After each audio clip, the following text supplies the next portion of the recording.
আমি আমার বউর জন্য খরচ করবো, এটা সাদাকা। বউ খাওয়াবো, এটাকে এটা কথা হইলো নাকি? দুনিয়ার সবাই বউ খাওয়ায়, তাই না? কাফের খাওয়ায়, মুশরিক খাওয়ায়, সবাই খাওয়ায়। কিন্তু আমি আমার বউ খাওয়াবো যে এটা যে আল্লাহর কথা মনে করে করি, যে আল্লাহ বলছেন এটা বা রসুল বলছেন এটা সওয়াবের কাজ, এটা সাদাকা। বউয়ের জন্য খরচ করবেন, এটা সাদাকা। আপনি কোথাও বেড়াইতে গেছেন, আপনি আসার সময় গিফট আনা, রসুল বলছেন বাড়ির জন্য গিফট নিয়ে আসতে, কোন একটা হাদিয়া নিয়ে আসতে, যাই হোক সেটা। জাম্বুরাই নিয়ে গেলেন একটা, যে সিলেটে খুব ভালো জাম্বুরা পাইছিলাম, 2টা জাম্বুরা নিয়ে আসছেন, এটাও আপনার জন্য সাদাকা। আপনি যদি মান্ডিন জিনিস, যেগুলো খুব সিম্পল জিনিস, সেগুলো যদি নিয়তটা ঠিক করে করেন, সেটা ইবাদত হয়ে যাবে। যেমন আপনি আমাকে সালাম দিবেন, আমি অনেক সময় বলি, এয়ার হোস্টেসে সালাম দেয় না প্লেনে উঠলে?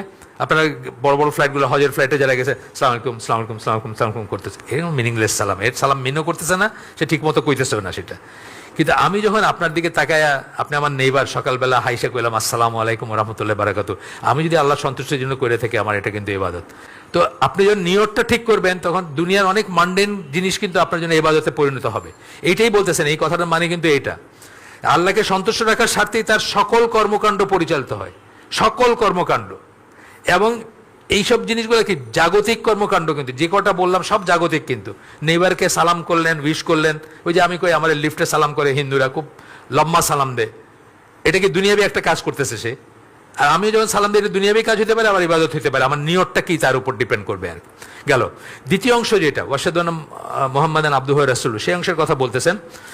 ব্যক্তিটি আল্লাহর ইবাদত করার সঠিক পন্থা হিসেবে নবী মুহাম্মদের দেখিয়ে দেওয়া পদ্ধতিকে গ্রহণ করেন।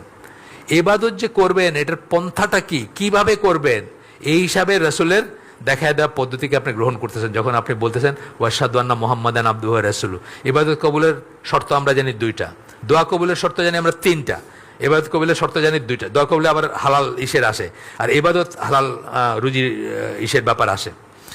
ইবাদত কবুলের ব্যাপারে কি 2টা শর্ত।